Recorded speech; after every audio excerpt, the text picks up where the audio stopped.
What up, everybody? It is the ASC live stream. As of right now, it's live for our Patreon members. So if you're watching this in other venues, you're watching it too late.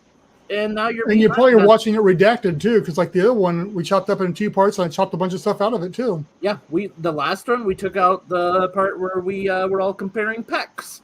That you didn't get on the mainstream one. That's something you only get on the Patreon exclusive. Patreon pecs. Yeah, the Patreon pecs.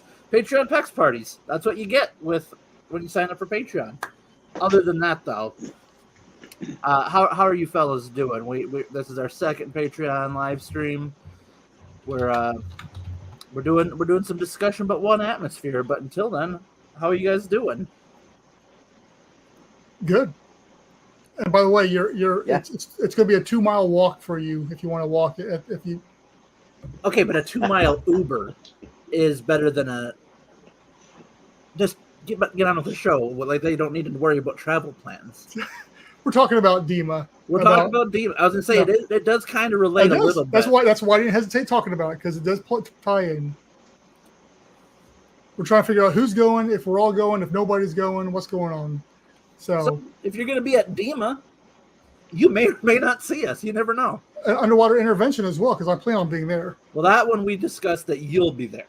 Yes, I'll be. Babe and I for sure are not going to go to that. So if people want to meet me and get some autographs, you won't have a booth, but you will just randomly approach people. Last time I was underwater intervention, I was walking around and somebody grabbed me and said, "Hey, I know you." I was like, "You're that guy that's on the list." We were told not to let you in here, and then you got out. It was actually Casey Sapp. Casey Sapp, he does. He's big in the 3D world of like videography, and his whole career is around that. So he designs and builds and shoots tons of underwater 3D stuff. Usually for like aquariums and big shows and stuff along those lines. And he had a booth there. I was walking by and he grabbed me, so we talked for a little bit. So yeah, it's cool. So hopefully he'll be back there. I can say, "Hey, Jim Hagen." Well, so you think you're better than everyone else because you got recognized at? Mm-hmm. Oh, okay. Sure. As long as you admit to it. I wasn't even wearing ASC merch or nothing, so I'll be like head to toe. I'll get some ASC earrings and everything. Right.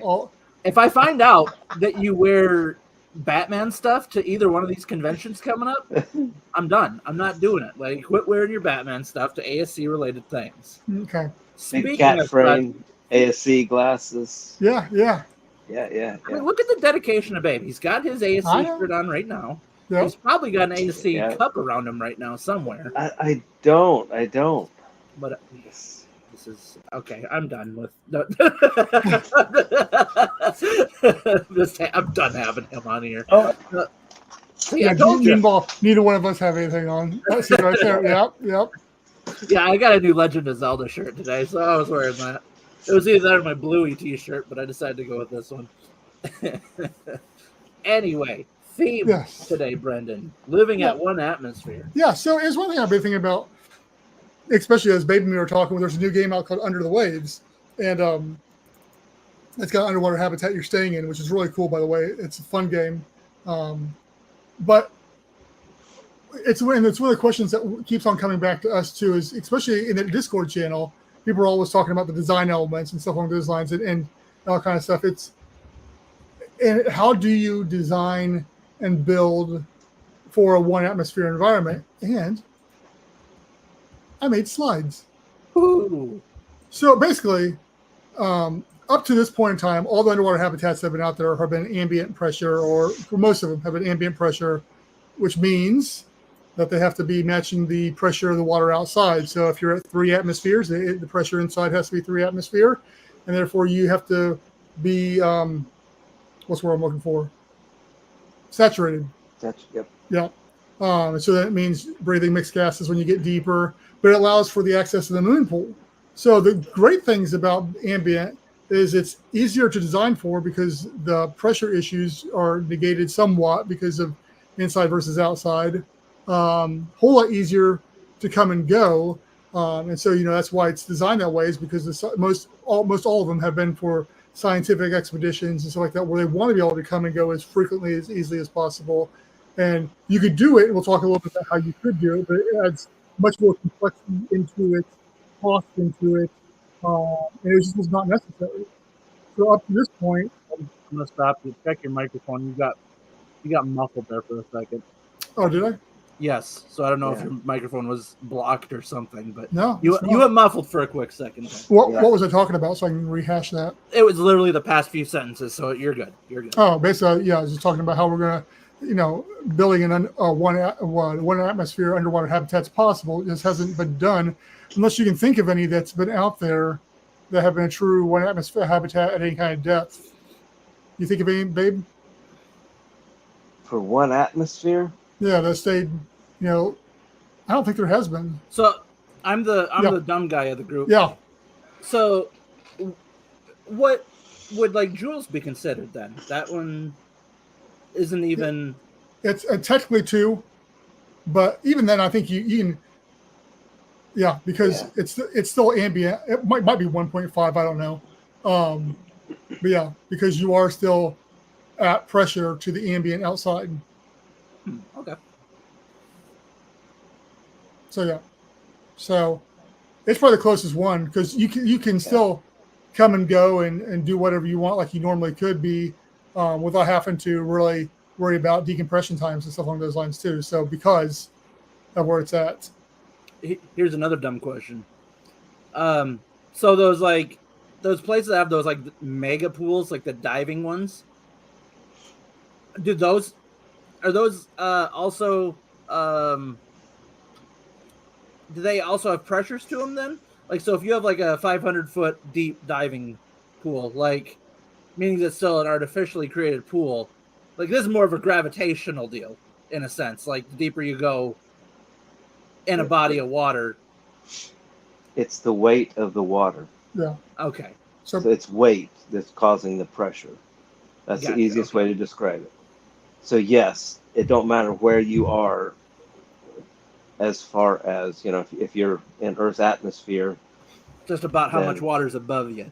Right. Gotcha. Okay. And so the easiest way it's been described is every 33 feet is another atmosphere of weight, of pressure on you. 14.7 pounds per square inch. Ooh. So then you just keep on multiplying that per 33 feet you go, or 10 meters, and If you guys start making me memorize stuff like that, I'm out. Can't do it. I think the interesting thing that has come out from Dr. Deturi is he said he lost half an inch being underwater in pressure for 100 days. So it's similar to space. There appears to be some, physical aspects of being either in 0G or in a pressurized environment. So was interesting, I thought. Pulling up a quick thing on the side here. The Titanic was at 400 atmospheres. Yeah. Is at 400. I don't think it changed. Yeah. But it's at 400 atmospheres. So thinking back to the whole Titan submersible thing, that's a lot. Yeah. That's 5,880 pounds per square inch. Yeah, So, I can't think of any person like that can 3 bench tons, almost 3 tons per square inch. Yeah, that's a lot of pressure. And that comes into play. And so, talking about the one atmosphere, so some of the reasons why, personally, I'm not a big fan of. So the ambient pressure habitats serve their purpose, and Fabian's Proteus will be ambient pressure as well. Nobody's really looking at changing that model because it's effective, it works, and there's less points of failure, I think, is part of it too.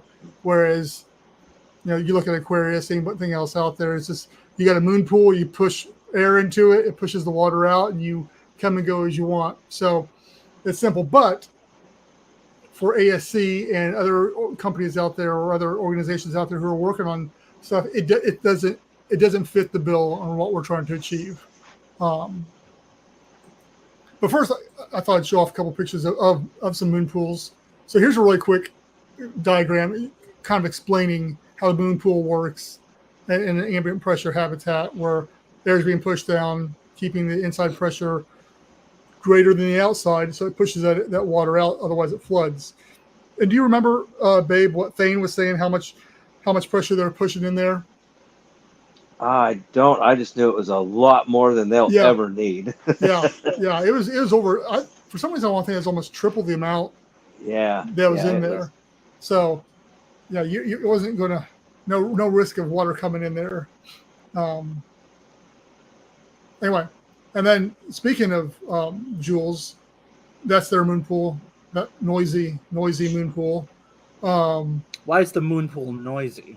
Because it's like a siphon thing that's sucking water out. It's like, so all the time you can hear like it running, and then water slush, like it's like being sucked out too at the same time. So yeah, it was loud. Fortunately, the sound deadening on those doors was pretty good. You couldn't really hear it inside the main living areas. Yeah. And then Aquarius, this is looking down in theirs. Theirs is just looks like a tetanus trap to me. I mean, it's really rusty and rougher looking than Jules. But at the same time, you look at it's different clientele too. Jules is very open up to just recreational divers and just pretty much anybody that can do this. Whereas Aquarius is more elite scientists who don't care about the creature comforts per se. So that's probably why that's the case with there too. Well, I know with Aquarius, they've been working on it, and they've opened up that program now for the student program. Mm-hmm. And oh man, I would love to sign up for that. Yeah. Last I heard, it was around $33,000 or something, some crazy amount of money, because you're staying there. You're staying the night for at least half the week. So yeah. Yeah. Maybe you can get a scholarship. Well, maybe. But here's the thing about both of these is getting in and out of this one. Aquarius has like a ladder, like steps going up. Jules, you have to kind of lift yourself out of it too. So again, even with the moon pool, it's still not. It's not the most ease of entry or exit either. So, but it can't be that hard to throw a ladder onto something like that, just like you would put on a regular pool. Right. Yeah. But then it comes, so those are all about the pros to have it. I've threw down some cons or some reasons why not to build ambient. And the first one, especially when we're looking for trying to make access to the underwater world and underwater living much more fluid, and the term I like to use is frictionless, is the ability to come and go as frequently as you want. And that includes flying, because even Babe and I couldn't fly for 24 hours after we came out due to the limited pressure we're at, but we were still at pressure, so we couldn't fly. So that becomes an issue with, say you've got underwater hotel, a true one that you're bringing kids and everybody else to. You couldn't just, book up and fly out that day or the next day. You have to wait 24 hours. So, and then if you start going ambient and you go below that 33 feet, then you start getting into, you become saturated, and it may take you a little longer to decompress or extended periods. I know that for Aquarius, when they're down there, I think you can be on 45 minutes before the decompression tables start kicking in. And then you start to get, then your decompression times quickly start ramping up, where you may have to be down there days to decompress on a longer stay and stuff like that. So that's a big one for me. And once again, same things. If you go too deep, then you have to start worrying about mixed gases, which all these things just add to not being a solution for, non-experienced people who just want to chill for the weekend and go see a site and do something different. One of the interesting things is making meals at pressure, whether going high or going low. Once you start going, your times for how you cook things drastically change. Sometimes you can't cook.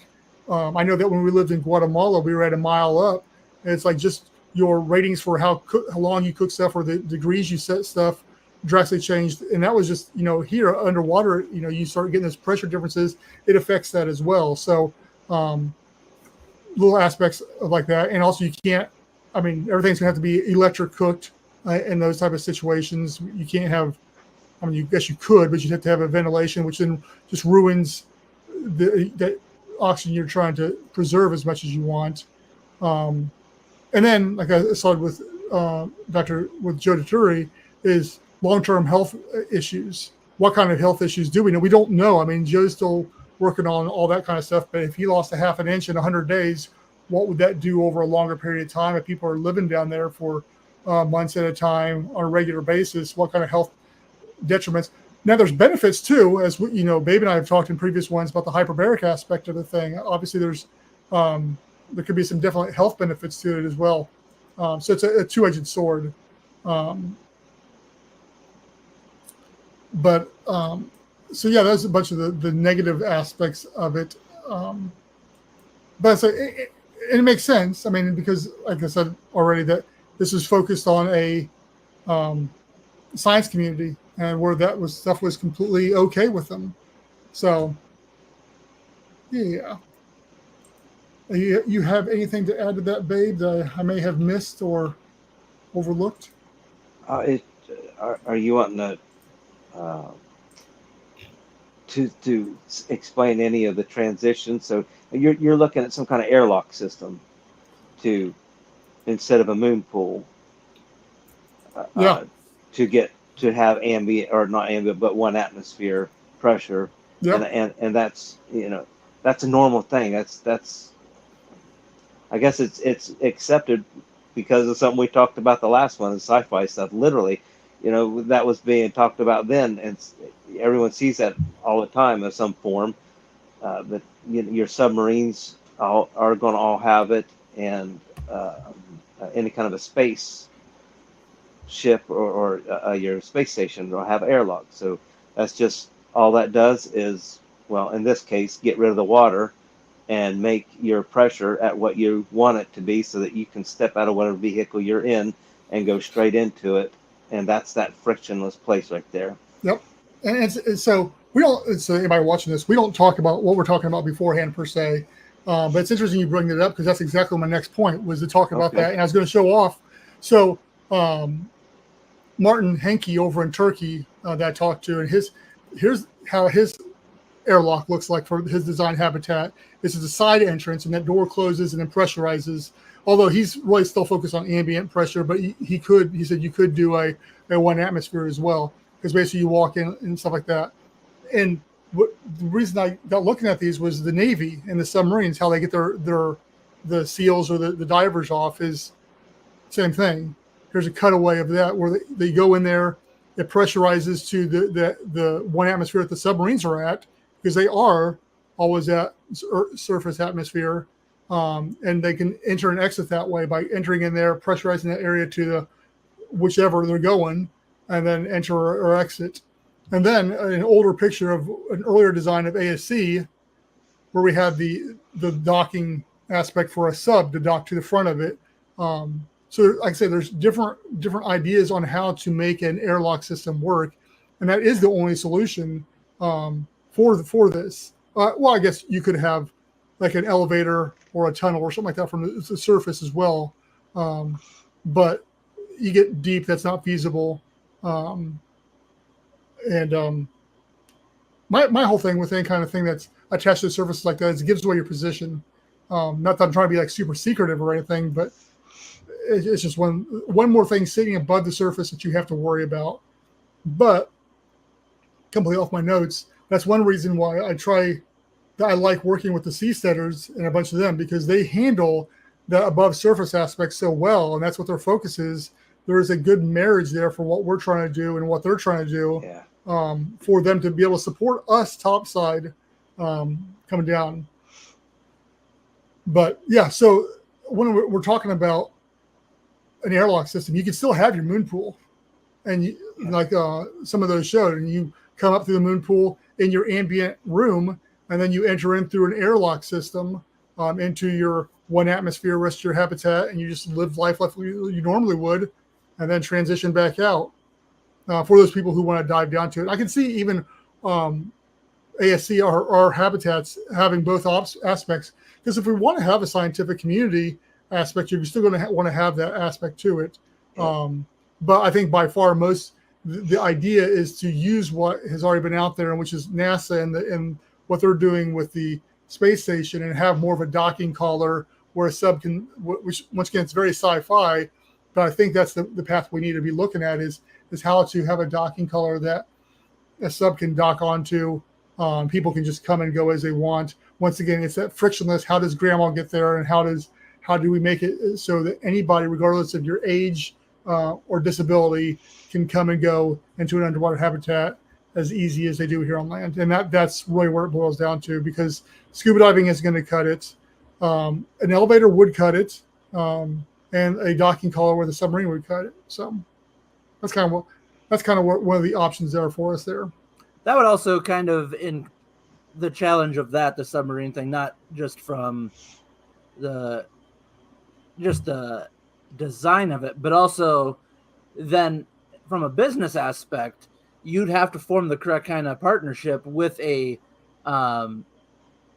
submersible company to, like, these are the guys we go through for this type of deal because they're the ones that manufacture the compatible docking thing with our docking. Kind of like when we talk about, in the world of like electric vehicles, on how some of them were having different chargers and different types of plugins and all that stuff. And now there's like a universal aspect to it.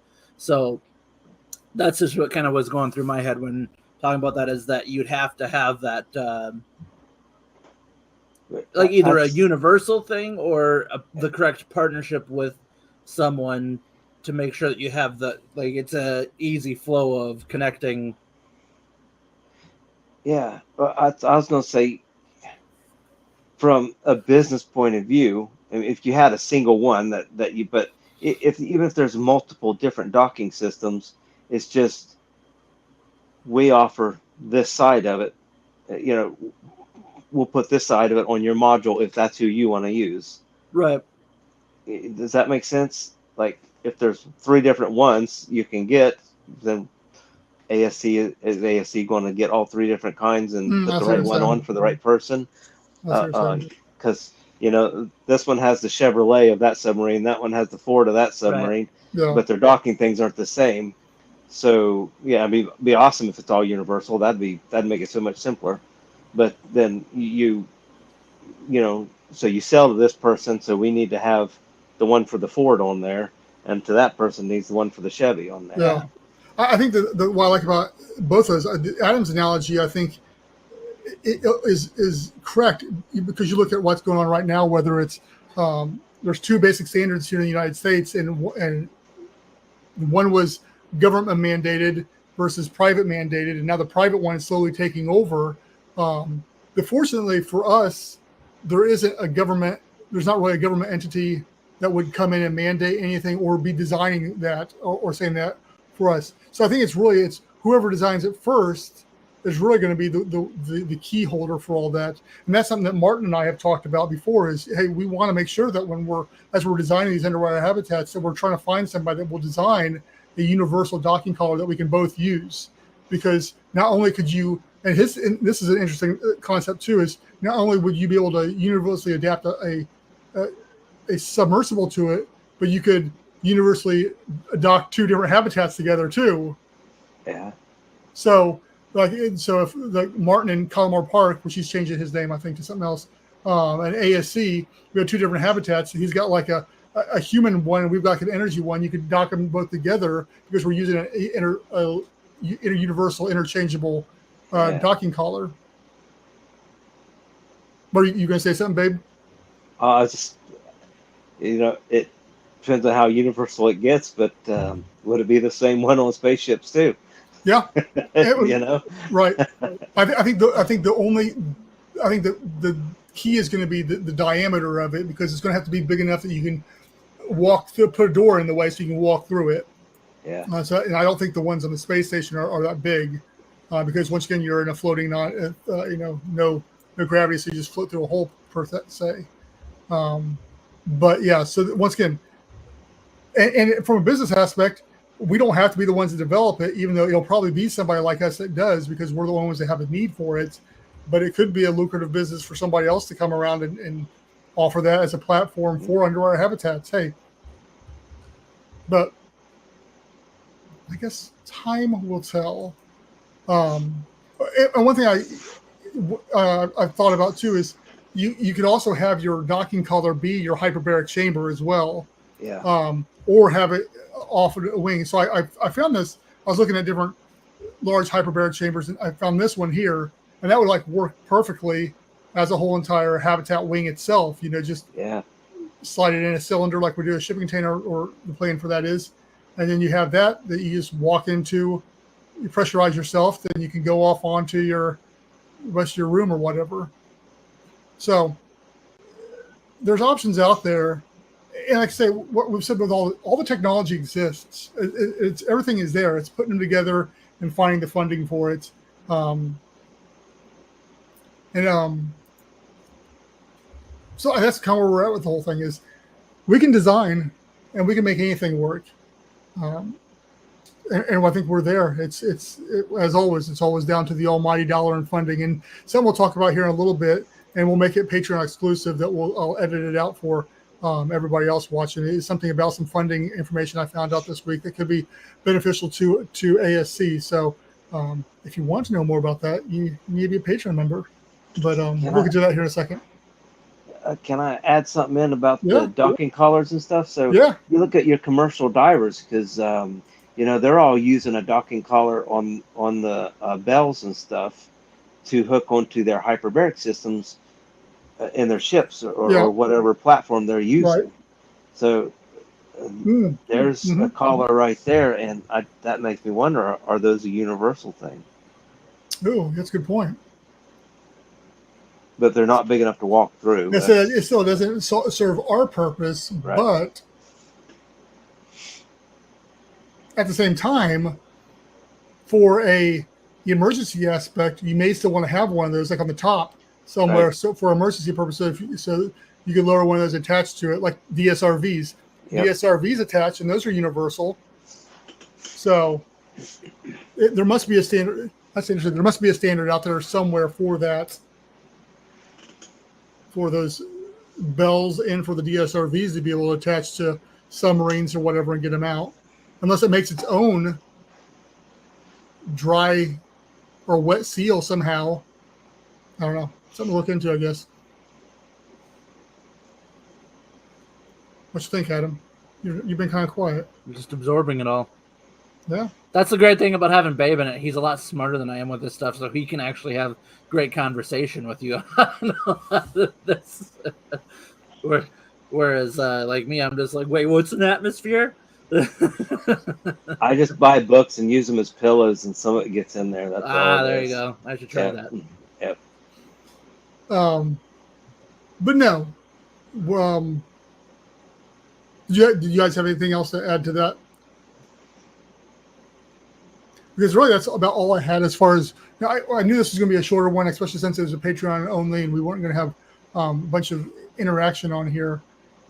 But I think that the one atmosphere is one of the most struggling things to design for, just because you have to take. Not that you don't take pressure, as we found out with like the Titan, you pressure. You got to take that into consideration, especially when you start going any depth whatsoever. When you're trying to maintain that surface level pressure and go down and down, it's not going to want to cooperate. And so, figuring out how to build strong enough to go deep enough, and then therefore how to get people in and out of it. I think we got some good ideas, and I think most of them were discussed on here tonight. It is, but to me, it's always hopeful because it's already being done. It's just they're in submarines instead of stationary housing, I guess. So it's already done. That the possibility that factor isn't even there. Right. It's not. There's no new science on it that has to be discovered or designed around. It's just making it larger or making it, it's basically all it is. Making it more everyday. Yeah. Too. I mean, And how do you sexy that up to make it visually appealing as well, while keeping the functionality to it as well? So, like the game we've been playing, he comes straight up and he's got this beautiful place, but I don't know how deep he is, but he's ambient wherever he's at. Yep. And that is the ultimate goal, is having that one atmosphere at a depth where you don't have to worry about breathing helium or worry about getting bent if there's an emergency or something along those lines. So anyway, for our Patreon exclusive conversation. But anyway, so that's all the stuff that's coming down the pike. Down the pike, you say? Yes. Anyway. Those are all exciting things to look forward to. Yes. Yeah. So, unless there's anything else we wanted to cover, we can wrap her up for the evening. Make it a short one. Yeah. I don't got anything special to add. I don't believe.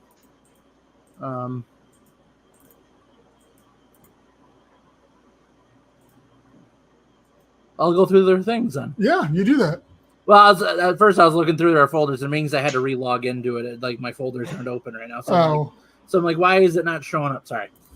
So for our non-Patreon viewers that are seeing this after the fact, go to AtlanticSeaColony.com.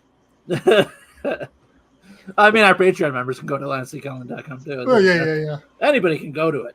Anybody that has internet can go to it. It's crazy. It's public access. Well, you can probably mail me like letters, and I can print off pictures of it and like mail it to you. But how are they going to find out your address, bro? Oh, that's true. Not that you have that on your website, but that's not. No. AtlanticSeaColony.com. You can go there. All of our socials are up there: Facebook, LinkedIn, Instagram, Twitter. Sorry, X. We're gonna get in the habit of saying that. I don't know if I'm ever gonna be able to. YouTube, and our TikTok is on there as well. So any way that we can interact with the world, there's a way we can do it. We're on that platform more than likely. And our podcast too, which we put out every week now. Yes. There's a little usually 4 or 5 minute when I put it out every Monday. Well, and I haven't talked about this in the past few live streams, but you also have a resource section on the website of books and podcasts and YouTube channels, stuff like that. So, if you're interested in this kind of thing, go to there, look at the resources and all that, and you can find some interesting venues to keep researching. So, and as far as I've been talking about this for months about redoing the website, and I'm never happy with anything I do as far as the look of it. So if people have got a website out there they really like the looks of, I'm all ears. I've been messing around with some different designs. I'm just not happy with anything. I'm just never happy. That's a deeper issue we're going to talk about after we go fair enough. off live here. There's nothing wrong with the website. Also, Discord. Yes. It's a great thing. You can find the link to that on the website as well. We have plenty of members on there that constantly join the discussion. I was actually just trying to pull up to see how many members we do have. I can't pull it up quick enough. 50-something. Yeah, so we got a little community in there, different aspects of that. And then going through that, I'm actually gonna hold on before I get to that. AtlanticSeaColony.com/merch. Thank you, babe, for being our model once again. He's got the ASC tie-dye shirt. He's got the ASC water bottle right back there. Repping the brand for us. AtlanticSeaColony.com/merch. Get yourself a t-shirt, water bottle, mouse pads, whatever it is. We got it all there. Kids' clothes. If you don't want to wear our clothes, give it to your kids. We have that stuff. I gave a hoodie to my niece, and it's been lost now. I don't know where it's at. So maybe don't give it to your to kids. Well, I would like to re-wear my hoodie, and nobody knows where it went. So if she sees this, she'll swear up and down she never had it. But we'll figure it out. Okay, and that Patreon.com/AtlanticSeaColony. So if you're viewing this live, well, you would already know that you are, but it's because you're a member of Patreon. Pinch yourself to make sure. Yeah, pinch yourself. It's a fever dream. Yeah. But if you're only viewing this after the fact, How boring. No, I'm kidding. But to interact with us live and to get exclusives and be able to have some exclusive access in the Discord as well, patreon.com/LinusCCon. We got different tiers in there, but you can get all the stuff that you need for just $5 a month. I mean, why not? Why not do it? God. Okay, I'm kidding. And of course, thanks to our current patrons, we got Brian Acosta, Matthew Cathy, Martin Reese, S. Babe Hyde, and yours truly, Adam J. The man. Otherwise, yeah, this was the Patreon exclusive. So if you're seeing this on Facebook and YouTube after the fact, you missed the Patreon pecs thing again, because I'm sure you're not seeing it on that one, but it was cool this time. It was really cool. Got pretty intense, but other than that, so I'll put a graphic up for the Patreon only stuff. It's like Patreon packs exclusive. Then people are gonna start signing up, be like, "Hey, man, where's the pack stuff?" Yeah, that's the whole reason. I guess if it gets more members in here, we have to do it. We'll have to make it OnlyFans just for the packs. Yeah. I swear, if we get more memberships on OnlyFans than we do this, I'll be a little upset. Oh, whatever it takes, I guess. Anyways, guys, thank you once again for joining us. We will see you in another 2 weeks, and be good to one another. Yes. See you guys later.